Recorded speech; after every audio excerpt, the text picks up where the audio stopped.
अस्सलाम वालेकुम नाज़रीन किराम, मैं हूं नासिर तुर और आप देख रहे हैं मेरा यूट्यूब चैनल। दोस्तों, सऊदी अरेबिया से खबर कि वहाँ पे एक टीचर को कि खालिद यूनिवर्सिटी के एक टीचर हैं, उनको सज़ाए मौत दी गई है। उसका बैकग्राउंड क्या है कि उनको सज़ाए मौत क्यों दी गई है, उसके पीछे क्या वजह है एक टीचर को। और हुकूमत बौखलाहट का शिकार हो चुकी है, पीडीएम बौखलाहट का शिकार हो चुकी है। वो कुछ गलत फैसले कर रहे हैं जो ना समझ आने वाली बातें हैं। इमरान खान का साहब के खिलाफ वैसी बातें, ऐसे काम कर रहे हैं।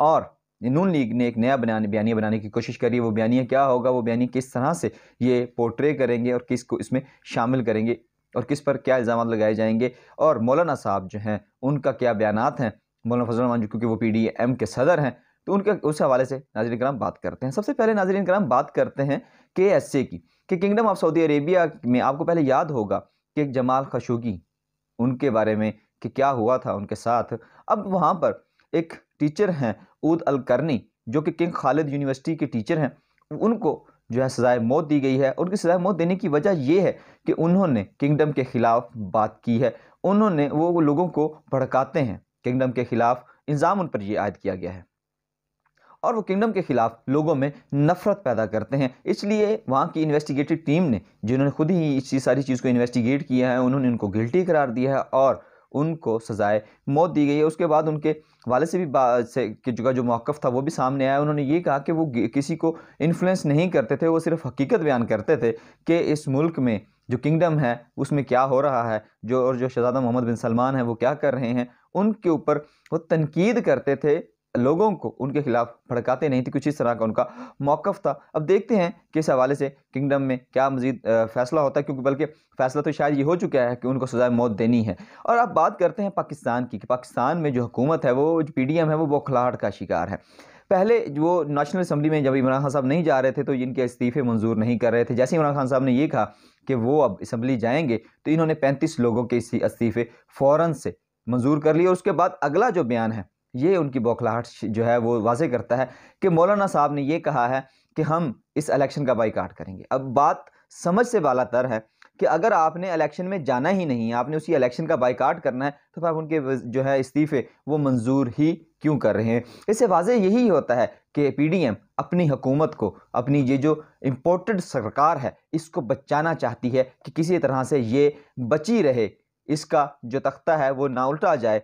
किसी तरह से ये जो 3-4 माह है इसको मुकम्मल किया जाए। जो केयर टेकर सेटअप है, उसमें जो पंजाब असम्बली के लिए जो नाम दिए गए थे आद चीमा का, वो एक करप्ट इंसान जिसको पीटीआई कभी भी तस्लीम नहीं करती, उनके नाम दिए गए थे। वो चाह यही रहे हैं कि अब इस पर इत्तफाक नहीं हुआ, अब एक कमेटी बनेगी और वो कमेटी नामों को सेलेक्ट करेगी और उसमें हो सकता है टेक्नोक्रेट शामिल हो, और ये फिर कोशिश करेंगे कि इस टेक्नोक्रेट सेटअप को मज़ीद लंबा चलाया जाए।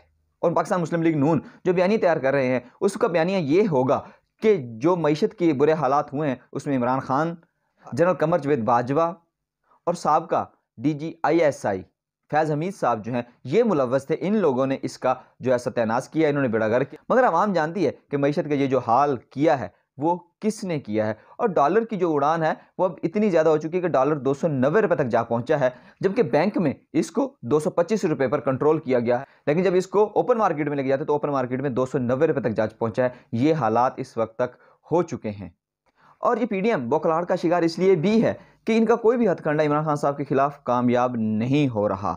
चाहे वो आयशा गुलेलाई से लेकर अलीम खान और जहांगीर तरीन तक का सफ़र हो, वो करैक्टर असैसिनेशन से लेकर कातलाना हमले तक का सफ़र हो, वो किसी आम बंदे से लेकर मोटिवेशनल स्पीकर तक से बात करने का सफ़र हो, हर जगह हर महाज पर इनको पसपाई का सामना। और अभी इमरान खान साहब जहाँ जिस मकाम पर पहुँच चुके हैं, इस मकाम पर शायद इनको शिकस्त देना शायद मुमकिन नहीं है, इनको माइनस करना अब शायद मुमकिन नहीं रहा, जिस वजह से हुकूमत अब टाल मटोल कर रही है। और जिस तरह से ये हुकूमत या पीडीएम मज़ीद टाल मटोल करेगी, वैसे मज़ीद फंसते चले जाएंगे ये। इसलिए पीडीएम को भी चाहिए कि वो अब इलेक्शंस की तरफ तो जा ही रहे हैं, तो इलेक्शंस की तरफ जाएँ ताकि आवाम के नुमाइंदे पार्लियामेंट में आएँ और आवाम के लिए बेहतर फैसले करें। और पाकिस्तान को जो मईशत की जो ऐसी बुरी हालत हो चुकी है, जहाँ गरीब पिस चुका है, गरीब को आटा नहीं मिल रहा, अपने पैसे देकर आटा नहीं मिल रहा, उस गरीब को घर में सहूलतें मिलें, वो अपने घर में अपने बच्चों के साथ सुकून से आटा ख़रीद सके, अपना खाना पीना पूरा कर सके, इस मुल्क को खुशहाल बनाया जा सके। इसलिए हमको चाहिए कि वो आवाम का सोचे, ना कि अपनी सीट का, ना अपनी कुर्सी का, ना अपनी औलादों का, ना अपनी जायदादों का। क्योंकि पाकिस्तान है, पाकिस्तानी अवाम है, तो वो सब भी हैं। अब तक के लिए इतना ही, मुझे दीजिए इजाज़त, अपना और अपने प्यारों का रखिएगा ख्याल। अल्लाह निगहबान।